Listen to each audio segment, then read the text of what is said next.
नमस्कार, स्वागत है आपका डीबी लाइव ब्रेकिंग में। मैं हूं समीर आत्मज मिश्र और मेरे साथ हैं अमलेंदु उपाध्याय।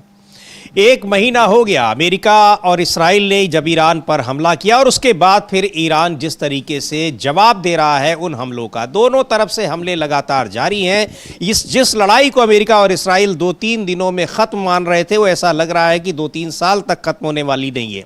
और ईरान की ओर से लगातार हमले पर हमले हो रहे हैं, इसराइल में हो रहे हैं अलग अलग शहरों में, और उधर अमेरिका के जो मध्य पूर्व के देशों में तमाम ठिकाने हैं, सैन्य ठिकाने, उन जगहों पर हमले हो रहे हैं। ताज़ा तरीन हमलों की जानकारी आपको देंगे, लेकिन इधर अमेरिकी राष्ट्रपति डोनाल्ड ट्रंप ने यह बयान दिया है और उन्होंने ये दावा कर दिया है कि हॉर्मुज स्ट्रेट का नाम ही उन्होंने बदल दिया है। उसको कहा है कि स्ट्रेट ऑफ ट्रंप कर दिया है। कैसे कर दिया है, किसने इसकी मंजूरी दी है, इस पर भी चर्चा करेंगे। लेकिन डोनाल्ड ट्रंप हॉर्मुज स्ट्रेट को लेकर इतने बेचैन क्यों दिखाई पड़ रहे हैं, यह बहुत महत्वपूर्ण सवाल है। इधर बीच हमलों की जो वेव चल रही है, इन सब के बीच ये कोशिशें भी हो रही हैं कि कैसे इस लड़ाई को खत्म किया जाए, और ये कोशिशें सबसे ज्यादा अमेरिका की तरफ से की जा रही हैं, डोनाल्ड ट्रंप की तरफ से की जा रही हैं। वो धमकी भी दे रहे हैं, लेकिन इस कोशिश में भी है कि किसी तरीके से लड़ाई खत्म हो जाए, रुक जाए, ताकि उनकी और ज्यादा जलालत इसमें ना होने पाए।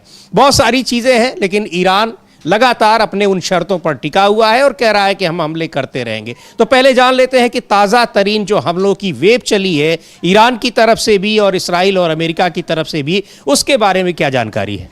हाँ समीर जी, एक तो जो सबसे बड़ी खबर इस समय ये है कि सऊदी के एयरबेस पर ईरान ने जो हमला किया, उसमें ईरान का दावा है कि कम से कम 12 सैनिक अमेरिकी जो हैं वो हताहत हुए हैं, वो उनकी जान गई है, ये उसका दावा है। और इसको जो वॉल स्ट्रीट जर्नल है उसने भी स्वीकार किया है, लेकिन उसने स्वीकार किया है कि 10 सैनिक घायल हुए हैं और कई उनके जो रिफ्यूलर जहाज़ हैं उनमें आग लग गई है। लगभग 1 दर्जन जहाज़ों में आग लगी है, ये जो है वो उसकी रिपोर्ट बता रही है, और 10 यूएस सैनिकों के घायल होने की खबर बता रही है।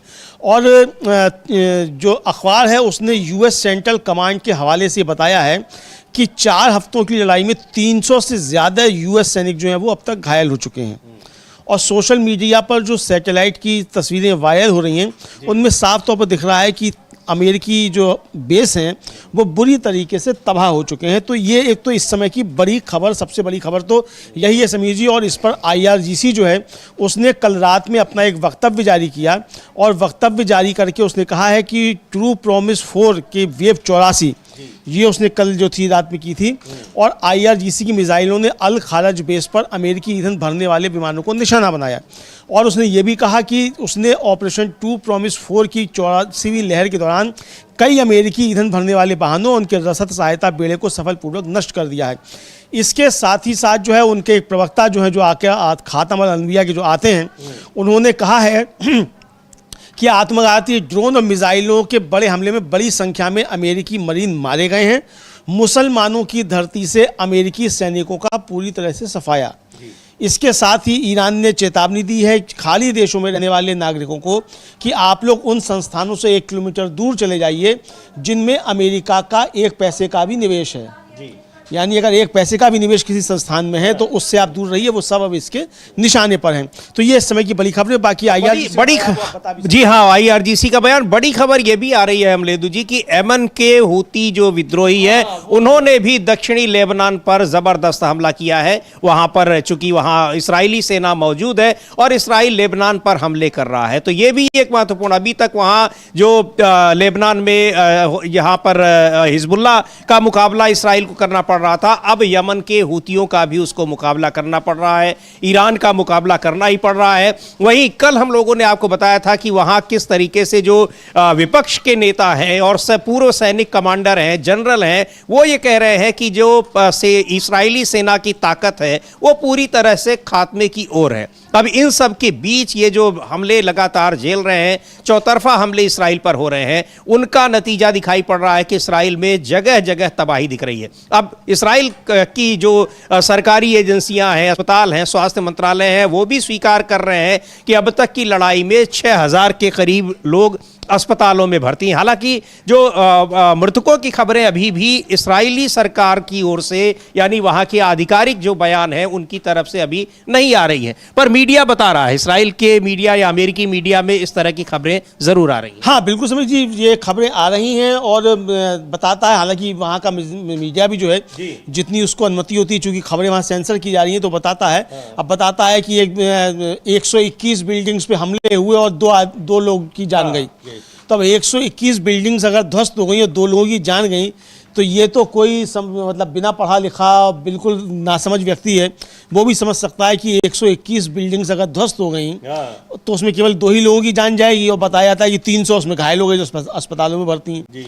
तो 300 अगर अस्पतालों में भर्ती हैं, जो भर्ती होते हैं फिर उनका कोई फॉलोअप नहीं आता है कि उनमें से कितने की जान चली गई। बिल्कुल। तो इसी तरीके से 300 अगर यूएस के मरीन घायल हैं, जो कि यूएस का सेंट्रल कमांड स्वीकार कर रहा है, वॉल स्ट्रीट जर्नल की रिपोर्ट बता रही है, तो उन 300 में से कितने निपट गए ये यूएस नहीं बता रहा कि चलो आप 300 तो आपने स्वीकार कर लिया ना, तो अगर 300 सैनिकों के घायल होने का भी अगर यूएस स्वीकार कर रहा है तो ये एक बहुत बड़ा झटका जो है वो यूएस के लिए है सभी। बिल्कुल। और क्या कह रहे हैं जो ईरान की सेना के कमांडर हैं, उनका क्या कहना है कि किस तरीके से अमेरिकी सैनिकों को, अमेरिकी सेना को नुकसान पहुंचाया गया है, एक बार उनको सुन लेते हैं।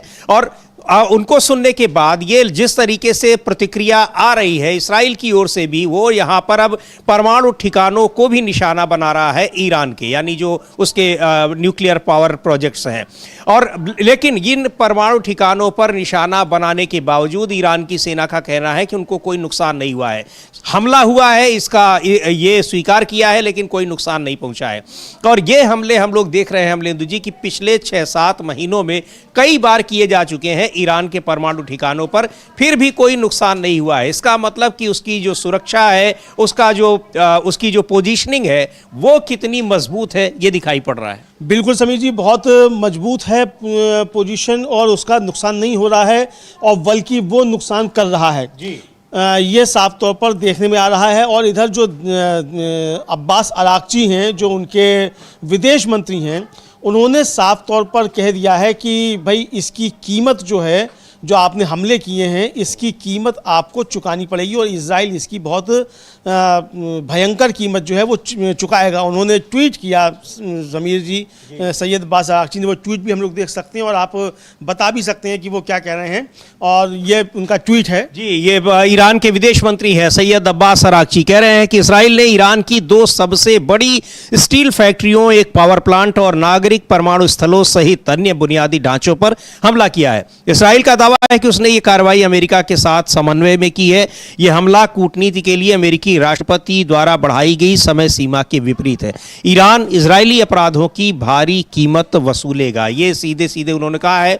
और ये बात अब कई बार कह चुके हैं कि हमारे अगर परमाणु जो हमारे पावर प्रोजेक्ट्स हैं उन पर हमला किया गया तो फिर यहाँ इस्राइल में और अमेरिकी कंपनियों के जहाँ भी वो पावर प्रोजेक्ट होंगे वो नहीं बचेंगे। तो अब इसका मतलब कि आपने डेडलाइन बढ़ा रखी है फिर भी आप हमला कर रहे हैं, तो ये आप पर हमले के लिए उसको एक लीगल राइट देता है, ऐसा अब्बास अराक्ची कहना चाह रहे हैं।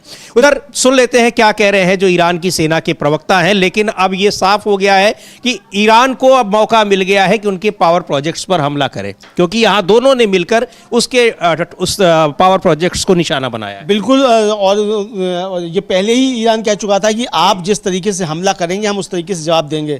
और अब वहाँ के जो संसद के प्रमुख हैं उन्होंने साफ तौर पर कह दिया था कि हम आंख के बदले आंख नहीं बल्कि आंख के बदले अब हाथ, पैर और आपका पेट भी लेंगे, यानी हम उससे कई गुना ज़्यादा बड़े हमले करेंगे। तो अब ये ईरान ने साफ कह दिया कि अब कई गुना बड़े हमले वो करेगा। इधर समीर जी खबर ये आ रही है कि बहरीन में जो बापको रिफाइनरी कॉम्प्लेक्स है अल-रिफा में, उसमें ज़बरदस्त आग लग गई है। और यहाँ जो है ईरानी मिसाइल जो हैं इसने जो पैट्रियाट इंटरसेप्टर्स थे उनको भेद कर जो है वो आगे निकल गया और उसने अमेरिकी रक्षा मिसाइल जो थी वो नष्ट हो गई। और ये बताया जा रहा है कि जो बहरीन स्थित बापको रिफाइनरी कॉम्प्लेक्स है उसमें काफ़ी भयंकर आग इस समय लगी हुई है और ये ईरानी फैक्ट्रियों पर हुए हमले के जवाब में किया गया है। और ये हमला सैयद अब्बास अराक्ची के ट्वीट करने के बाद किया गया है। ये यहाँ बताना ज़रूरी है। जी बिल्कुल। तो यानी अभी हम लोग जो बातें ही कर रहे थे कि अब उसके पास एक लीगल अधिकार उसको एक तरीके से हासिल हो गया है, तो ये हमला अब किया गया है। आगे भी इस तरह के हमले होंगे, क्योंकि कई बार ये चेतावनी ईरान की तरफ से दी जा चुकी है कि आप जिस तरीके से हम पर हमला करेंगे, हम उससे कहीं ज़्यादा घातक तरीके से हमला करेंगे। बहरहाल सुनते हैं ईरान की सेना के जो प्रवक्ता हैं वो क्या कह रहे हैं।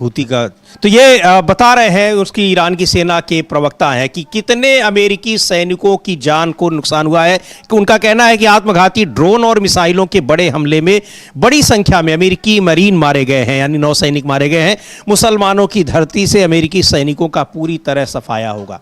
तो ये बड़ी संख्या में सैनिकों का नुकसान हो रहा है, बाकी रिसोर्सेज का तो नुकसान हो ही रहा है। ये भी कह रहे हैं कि अमेरिकी आतंकवादी शासन द्वारा क्षेत्रीय हवाई अड्डों के शत्रुतापूर्ण शोषण के बाद आईआरजीसी एरोस्पेस फोर्स ने आईआरजीसी नौसेना में अपने साथियों की सहायता से वेब 84 के दौरान एक विशेष संयुक्त मिसाइल और ड्रोन अभियान चलाया है, और इसमें मिसाइल रोधी रक्षा प्रणालियों को नष्ट कर दिया गया और ठोस और तरल ईंधन वाली मिसाइलों के साथ अल खारज अड्डे में सफलतापूर्वक घुसपैठ की। तैनात ईंधन भरने और हवाई सहायता बेड़े को इस मिसाइल और ड्रोन की बौछार से निशाना बनाया गया। प्रभाव संचालित अभियान के परिणाम स्वरूप दुश्मन के कई बड़े और भारी ईंधन भरने और सहायता विमान नष्ट हो गए या बुरी तरह क्षतिग्रस्त हो गए हैं। तो ये उनको ये अपनी जो जानकारी है उस हमले की, यानी 84वीं लहर की शुरुआत की गई है। अब तक 84 बार भीषण हमले किए गए हैं ऑपरेशन ट्रू प्रॉमिस के तहत, जिसको नाम दिया गया है इन हमलों से बचाव के लिए जो ईरान हमले कर रहा है अमेरिकी ठिकानों पर और इसराइल पर। हाँ बिल्कुल समीर जी, जो हमले कर रहा है और इसको ऑपरेशन ट्रू प्रॉमिस जो है उसने नाम दिया है, और अब वहाँ की नौसेना और वायुसेना दोनों मिलकर अब हमले कर रहे हैं, संयुक्त हमले कर रहे हैं। यानी अभी तो ट्रम्प साहब ने कह दिया था, जो इजराइल ने कह दिया था कि साहब उनके हमने नौसेना का जो चीफ थे वो तंग सीरी, उनको हमने मार दिया, नौसेना खत्म हो गई। ट्रम्प साहब ने कह दिया नौसेना खत्म हो गई। अब वही नौसेना जो है वो मार कर रही है और एयर जो है ये भी मार कर रही है, दोनों मिलकर कर रहे हैं। ये तो आईआरजीसी के खातम अल अनबिया जो है उसके प्रवक्ता का बयान था। इसके अलावा नौसेना ने अलग से एक बयान जारी किया है, और नौसेना का कहना है कि उसने आज बुबियान द्वीप पर अमेरिकी ज़ायोनी आतंकवादियों के कई जमावड़ों को एक आश्चर्यजनक संयुक्त मिसाइल और ड्रोन हमले में निशाना बनाया। इस अभियान में विभिन्न प्रकार के विनाशकारी ड्रोन और बैलिस्टिक मिसाइलों का उपयोग करते हुए बड़ी संख्या में अमेरिकी आतंकवादी मरीन मारे गए और घातक और घायल आतंकवादियों को सालेह अल सबाह, मोहम्मद अल अहमद और अली अल सलेम अस्पतालों में स्थानांतरित कर दिया गया। और क्षेत्रीय सूत्रों के अनुसार इन अस्पतालों को पूरी तरह क्वारंटाइन कर दिया गया है। कुवैती मरीजों को भर्ती या डिस्चार्ज करने से मना किया जा रहा है ताकि घायल आतंकवादियों के इलाज पर ध्यान केंद्रित किया जा सके, और एक ऐसा मुद्दा जिसने कुवैती लोगों के बीच विरोध प्रदर्शन को भी जन्म दे दिया है, ये आईआरजीसी की जो नौसेना है उसका कहना है। और उसका कहना है कि ईरानी सशस्त्र बलों ने अब तक अत्याधुनिक हथियारों से लैस मिसाइलों और ड्रोन हमलों की 84 लहरें चलाई हैं, जिनमें कब्जे वाले क्षेत्रों में इजरायली सैनिक ठिकानों के साथ साथ पश्चिम एशिया में फैले अमेरिकी कब्जे वाले ठिकानों और संपत्तियों को निशाना बनाया गया है। तो ये वहां पर जो हमले किए जा रहे हैं उनकी तरफ से ये जानकारी दी जा रही है, लेकिन महत्वपूर्ण बात यह है कि बड़ी संख्या में अमेरिकी सैनिकों की जान जा रही है, जिसको अमेरिका छिपा रहा है। इजरायली सैनिकों की भी जान जा रही है, जिसको छिपाया जा रहा है।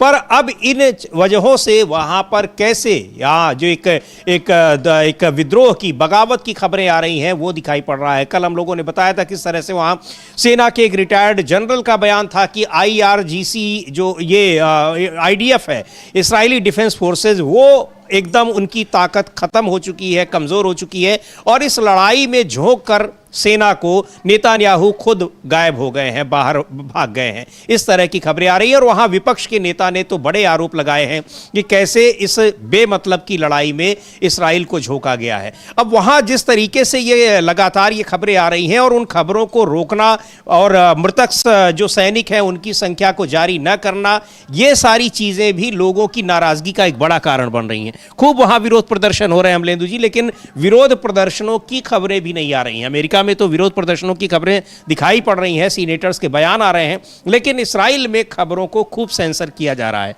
अभी भी। बिल्कुल समझिए, उनको सेंसर किया जा रहा है खबरों को, और जो असली नुकसान है वो सामने नहीं आने दिया जा रहा है। ये वहाँ की बात साफ तौर पर समझ में आ रही हैं और इजराइल वहाँ खबरों को बुरी तरीके से सेंसर कर रहा है। हालांकि अब जो कुछ खबरें आने लगी हैं तो वो भी उसके एक तरीके से कहा जाए कि जो विक्टिम कार्ड है उसके तहत बाहर आ रही हैं। मतलब कोई ऐसा नहीं आ रहा कि वो अपनी खबरें बता रहा है। अगर वो बता रहा है कि 6000 उसके नागरिक घायल हुए हैं, वो भर्ती हैं, तो 6000 तो बता रहा है कितने घायल होंगे जो अस्पताल नहीं पहुंचे होंगे या हाथा मतलब जो जिनकी जान चली गई है उनके बारे में कुछ अभी तक नहीं बता रहा है। तो ये उसका साफ तौर पर आता है। इधर समीर जी जो तेहरान यूनिवर्सिटी के एक प्रोफेसर हैं, प्रोफेसर फुआद इजादी, उनका हम लोग कई बार जो है वो चर्चा कर चुके हैं। उन्होंने एक अल मायादीन एक जो मीडिया आउटलेट है उसको बताया है कि ईरान के जल्दी किसी समय सीज फायर स्वीकार करने की संभावना बिल्कुल नहीं है। उन्होंने तर्क दिया है कि पिछले समझौते के कारण केवल और अधिक हमले हुए और भारी नुकसान उठाना पड़ा, और उनका दावा है कि केवल तेहरान सीज फायर पर तभी यकीन करेगा जब उसे विचार करेगा जब उसे ये यकीन हो जाएगा कि अमेरिका और उसके सहयोगी ने भविष्य के हमले को रोकने के लिए सैन्य और आर्थिक रूप से काफ़ी कीमत चुका दी है। और उनके अनुसार कोई भी समझौता ईरान की पहले बताई गई 5 मांगों को पूरे करने पर निर्भर करेगा। और उन्होंने इस बात पर भी जोर दिया कि युद्ध कब समाप्त होगा इसके अंतिम फैसला ईरानी नेतृत्व ही करेगा। जी हाँ, यानी 1 महीने बाद भी वो कह रहा है ईरान कि फैसला हम ही करेंगे, युद्ध खत्म नहीं है, युद्ध जारी है। और ट्रंप साहब जो हैं समीर जी, अभी तक तो वो कह रहे थे कि 4 हफ्ते में खत्म हो जाएगा, अब वो कह रहे हैं कि 4 हफ्ते और लग सकते हैं। बिल्कुल, उधर 10 दिन की ढील भी दिए हैं, हमले भी हो रहे हैं, हमले झेल भी रहे हैं, और अभी कह रहे हैं कि 4 हफ्ते और लगेंगे। लेकिन 4 हफ्ते नहीं, ये लड़ाई लंबी खींचेगी और ये साफ दिखाई पड़ रहा है कि ईरान की शर्तों पर ही समझौता करना पड़ेगा अमेरिका और इसराइल को। और ये अब ईरान जो ये बात कह रहे हैं, ये एक्सपर्ट इनकी बात हम लोग कई बार बता चुके हैं, इनकी प्रोफेसर फुआद इजादी, ये ईरान का जो तेवर दिख रहा है अमलेंदु जी, उससे साफ है कि वो ऐसे मानेगा भी नहीं कि आप कह देंगे चलिए लड़ाई खत्म हो गई। उसकी जो 3 शर्तें हैं कि आप लिखित रूप में दीजिए कि दोबारा हमला आप नहीं करेंगे और जितना नुकसान हुआ है उसकी आप भरपाई करिए, और इस तरीके से अगर आपको ये देना पड़ेगा। तो ऐसा नहीं है कि वो केवल कहने से या किसी मध्यस्थ के जरिए आप वार्ता कर लीजिए उससे खत्म हो जाएगा, या आप अपनी तरफ से खत्म कर दीजिए तो आप सोचेंगे कि अब ईरान भी बंद कर देगा। अब तो आपके बंद करने पर भी ईरान नहीं बन रहा है, उसका कहना है कि अब तो हम इसको निर्णायक स्थिति तक पहुंचा कर ही रहेंगे। बिल्कुल समीर जी, और इधर जो रूस की एक एजेंसी है RT, उसने समीर जी एक विजुअल जारी किया है और उस विजुअल में दिखाया गया है कि किस तरीके से ईरान ने इजराइल और जो US के अड्डे हैं उनको पूरी तरीके से ब्लैकआउट कर दिया, यानी वहाँ बिजली ध्वस्त कर दी है। ये उसने जो है विजुअल जारी किया है, और आप समझ सकते हैं कि अब इस तरीके की विजुअल जब आने लगे हैं तो जो 10 दिन बढ़ाने की बात की गई, वो 10 दिन बढ़ाने की बात क्यों की ट्रंप साहब ने, ये समझ में समीर जी आ रहा है। लेकिन इसके साथ साथ जो हमले हैं वो काफ़ी ज़्यादा तगड़े जो हैं वो हो रहे हैं अमेरिका के ऊपर और इजराइल के ऊपर, ये साफ देखने में आ रहा है। और इधर जो है समीर जी, अब ट्रंप जो हैं वो दबाव डाल रहे हैं खाड़ी के देशों पे कि भाई जो अब आप भी जो है इसमें शामिल हो जाइए। और वो कह रहे हैं कि उनका मतलब दबाव है, एक तरीके से कहा जाए कि जो एक अब्राहम समझौता था, उस अब्राहम समझौते में सऊदी अरब शामिल हो जाए, चूंकि ईरान युद्ध में जो है वो शामिल हुआ है अमेरिका। तो ईरान युद्ध भाई खाली देशों का तो था नहीं जो आप कह रहे हैं कि वो शामिल हुआ, तो आपका युद्ध था, तो आपकी वजह से मुसीबत आई है। तो ये एक जो मियामी है वहाँ एक चल रहा है कार्यक्रम के कॉन्फ्रेंस चल रही है, और उसमें बोलते हुए ट्रंप ने कहा कि मिडिल ईस्ट जो है वो युद्ध के नतीजे पूरी तरह बदल जाएगा, और उस इलाके का भविष्य मुझे नहीं लगता कि इससे पहले कभी उतना उज्जवल रहा होगा। और उन्होंने यासिर अल रुमयान जो इस कॉन्फ्रेंस के आयोजकों में से एक हैं और एक सऊदी नागरिक भी हैं, गजब है। का जिक्र करते हुए कहा कि मुझे उम्मीद है कि आप आखिरकार अब्राहम समझौते में शामिल हो जाएंगे, और ट्रंप ने कहा कि कृपया आप वापस जाकर यह बात समझाएंगे कि अब सही समय आ गया है। और इसके बाद एक और चीज है कि बहुत महत्वपूर्ण बात अमलेंदु जी की यहाँ न केवल वो हथियारों की लड़ाई लड़ रहा है ईरान इनके खिलाफ, बल्कि वो साइबर वार भी बहुत जबरदस्त तरीके से लड़ रहा है। और जो FBI के डायरेक्टर हैं वहाँ पर काश पटेल, उनके ईमेल्स हैक कर लिए हैं और इसकी पुष्टि भी की गई है FBI की ओर से। जी बिल्कुल, FBI की तरफ से उसकी पुष्टि की गई है। और उसने वो केवल हैक ही नहीं किया समीर जी, उसने वो हैक करके और वो पोस्ट भी कर दिए हैं सारा डाटा जो है। और FBI ने इसकी जो है पुष्टि की है कि उनके हो गए थे, हैक हो गया था। और इसको कहा कि भाई जो पुराना मामला जो है वो था, वो जब वो टीम में शामिल नहीं थे उससे पहले के है। और ईरान से जुड़ा हैकर्स का एक ग्रुप है जो खुद को हंडाला हैक टीम कहता है, उसने दर्जनों ईमेल और तस्वीरें पब्लिश की। और उनका दावा था कि उन्होंने ये मेल और तस्वीरें जो है FBI के चीफ काश पटेल के पर्सनल इनबॉक्स से निकाली हैं। और FBI के प्रवक्ता बेन विलियमसन ने इस बात की पुष्टि कर दी है कि पटेल का ईमेल हैक हुआ था। और उन्होंने कहा कि हमने इस घटना से जुड़े संभावित खतरों को कम करने के लिए सभी जरूरी कदम उठा लिए हैं। और विलियमसन ने बताया कि इस डेटा का स्वरूप पुराना है, उसमें सरकार से जुड़ी कोई भी जानकारी शामिल नहीं है। और हंडाला ग्रुप जो है ये खुद को फिलिस्तीन समर्थक विजिलेंट यानी निगरानी रखने वाला समूह बताता है। उसने ये भी दावा किया है कि उसने हथियार बनाने वाली कंपनी लॉकहीड मार्टिन के मध्य पूर्व में काम करने वाले दर्जनों कर्मचारियों का पर्सनल डेटा भी पब्लिश किया है। जी, तो ये एक बड़ी खबर ये भी समीर जी आ रही है। और इधर जो जंग में शामिल हो गए हैं हूती, उसके बाद अब जो है वो इसकी इजराइल की चिंता जो है वो बढ़ गई है। और उन्होंने बैलिस्टिक मिसाइल से जो है दक्षिणी इजराइल पर हमला किया है। और ये खबर जो है ये किसी और ने नहीं है, इजराइल के ही जो मीडिया है उसने दी है समीर जी। उसने कहा है कि यमन से बैलिस्टिक मिसाइल हमले के कारण दक्षिणी इजराइल के बीरशेबा आसपास के कब्जों में सायरन बजने लगे। यह मौजूदा जंग में ईरान समर्थित हूती विद्रोहियों द्वारा इजराइल पर किया गया पहला हमला है। सेना का कहना है, मतलब इजरायली सेना का कहना है कि उसने यमन से मिसाइल लॉन्च करने का पता लगा लिया है और इस खतरे को रोकने के लिए काम कर रही है। और हूती विद्रोही जो उनका नारा है अमेरिका का नाश हो, इजराइल का नाश हो, यहूदियों पर लानत हो, ये जो है उनका है। और इसको लेकर समीर जी ये कहा जाता है कि जो यहूदी ये हूती जो हैं ये अगर जंग में कूदेंगे तो इस युद्ध का पूरा स्वरूप ही बदल जाएगा। चूंकि अब वो लाल सागर पर जो है वो उनका कब्जा है। और चूंकि अब अगर होर्मुज स्ट्रेट बंद रहता है तो लाल सागर एक निकलने का दूसरा रास्ता हो सकता था, वैकल्पिक हो सकता था, लेकिन अब उस पर भी ये उसकी नहीं देंगे। और इससे पहले जो हूती हैं उनकी तरफ से सीधे सीधे एक बयान जारी करके कहा गया था समीर जी कि हम इस बात की पुष्टि करते हैं कि निम्नलिखित स्थितियों में सीधे सैन्य हस्तक्षेप के लिए हमारी उंगलियां ट्रिगर पर हैं। इसलिए एक प्रवक्ता है, उनको सुन भी लेते हैं। उनके जो प्रवक्ता है वो इस पर अपना बयान दे रहे हैं और कहा है उन्होंने कि हाँ हम इस युद्ध में शामिल हो गए हैं। और हूती पहली बार हूती जो है इस युद्ध में शामिल हैं। लेकिन अगर इस युद्ध में अब उनका उतरने का मतलब अब साफ साबित हो रहा है कि अब इसराइल के खिलाफ एक और बड़ा मोर्चा, और केवल इसराइल ही नहीं, जिस तरीके से लाल सागर में भी अस्थिरता बढ़ने वाली है वो अब और ज़्यादा परेशान करेगी अमेरिका के राष्ट्रपति डोनाल्ड ट्रंप को। तो ये जो इनके प्रवक्ता हैं वो कह रहे हैं कि हम इस बात की पुष्टि कर रहे हैं कि सीधे सैन्य हस्तक्षेप के लिए हमारी उंगलियां ट्रिगर पर हैं। कब? इस्लामी गणतंत्र ईरान के लिए उन्होंने कहा है कि जब इसमें अगर ईरान और जिहाद और प्रतिरोध के ध्रुव के खिलाफ अमेरिका और इजराइल के साथ किसी भी गठबंधन में शामिल होना, अमेरिका और इजराइल द्वारा शत्रुतापूर्ण अभियान चलाने के लिए लाल सागर का उपयोग करना, हम इसकी अनुमति नहीं देंगे। इस्लामी गणतंत्र और जिहाद और प्रतिरोध के ध्रुव के खिलाफ लगातार बढ़ता तनाव, तो इन्होंने उन स्थितियों की बात कही है कि इस वजह से हम इस लड़ाई में शामिल हो रहे हैं और ये स्थितियां बन चुकी हैं। ये बन चुकी हैं। वो पहले भी इजराइल के जहाज़ों पे हमले कर चुके हैं। जी हाँ, इजराइल के जहाज़ों पे वो पहले भी हमले कर चुके हैं। और जब हमास ने हमला किया था और उसके बाद इन्होंने इजराइल पे हमले किए भी थे। और फिर जब सीज फायर हो गया उसके बाद फिर उन्होंने हमले नहीं किए थे। लेकिन इसको लेकर जो है समीर जी, ईरान संकट अगर बढ़ता है तो ये अगला जो समुद्री हॉट जोन है वो लाल सागर होगा। और ये साफ तौर पर समझ में आता है चूंकि अब ये जो वैश्विक व्यापार के महत्वपूर्ण केंद्र में बदल रहा है लाल सागर जो है, और ईरान के परमाणु ढांचे और क्षेत्रीय शक्ति संतुलन पर केंद्रित होकर ये शुरू हुआ था। और अब इसने वैश्विक व्यापार और ऊर्जा प्रवाह के रणनीतिक भूगोल को पूरी तरीके से बदल दिया है। अफ्रीका के लिए भी इसके परिणाम गहरे हो सकते हैं, चूंकि इस संकट से लाल सागर बेसिन के साथ साथ मौजूदा प्रतिद्वंदता और बढ़ने का खतरा है। साथ ही अफ्रीकी देशों को आर्थिक झटकों, राजनीतिक दबावों का सामना भी इसका करना पड़ सकता है और तेल की कीमतें जो है वो फिर पूरी दुनिया में गंभीर तरीके से बढ़ जाएंगी। इस बीच हूती जो है उसके अंसार अल्लाह आंदोलन जो है और उसने बाब अल मंडेब जल मध्य में जहाज़ों पर गोलीबारी शुरू कर सकते हैं, इसके संकेत भी दिए हैं। ये साफ तौर पर वो कह रहे हैं ये, और ये अमेरिका जो इसको स्वीकार कर रहा है कि ईरान की समाचार जो एजेंसी तस्नीम उसके